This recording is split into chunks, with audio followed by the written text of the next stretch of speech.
We are standing in all that's left of an Israeli police station that was overrun by Hamas gunmen. There was a 20-hour gun battle here, and all morning we have seen as bodies have been pulled out of the rubble.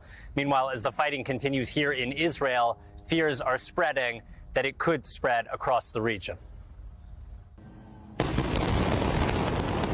This morning, the Israeli military pounding targets across the Gaza Strip and fighting gun battles against squads of Palestinian militants still on the loose inside Israel, more than 24 hours after the surprise attack began. We were in lockdown for 8 hours and hearing Arabic outside, hearing the terrorists, and they tried to break into houses. This is worse than our worst nightmares. Thousands of reservists called up for what people here expect is the start of a long and bloody war. Every indication is that Israel is preparing for what would be at once a large-scale ground offensive into Gaza and one of the most complex hostage rescue operations the world has ever seen.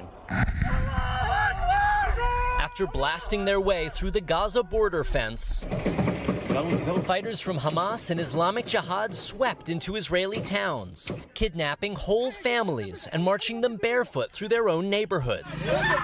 This woman screaming for help as she's dragged away into Gaza.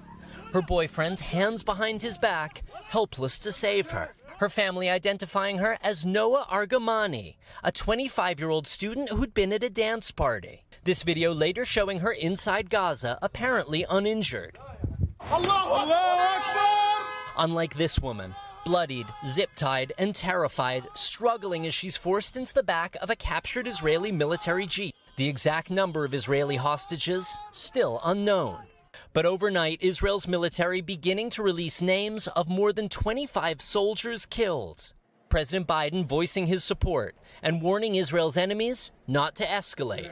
This is not a moment for any party hostile to Israel to exploit these attacks to seek advantage. But this morning, mortar fire from militants in Lebanon aligned with Hamas. Israel striking back with drones, raising fears that this war could soon spread to multiple fronts. Meanwhile, more waves of relentless rocket fire from Gaza. While inside the Strip, hospitals overflowing with the dead and wounded, Israel's military ordering Palestinian civilians to evacuate specific areas. But in densely populated Gaza, home to 2 million people, there's nowhere for families to run. And if Israeli forces enter on the ground, the already massive loss of life may be only the beginning.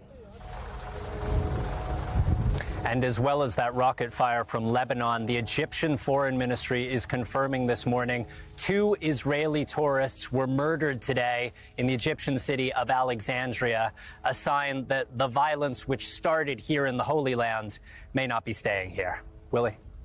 My goodness, horrifying images there. Raf Sanchez in southern Israel, you and your crew, please stay safe there. We so appreciate your reporting. Hey, thanks for watching. Don't miss the Today Show every weekday at 11 a.m. Eastern, 8 Pacific on our streaming channel, Today All Day. To watch, head to today.com/allday or click the link right here.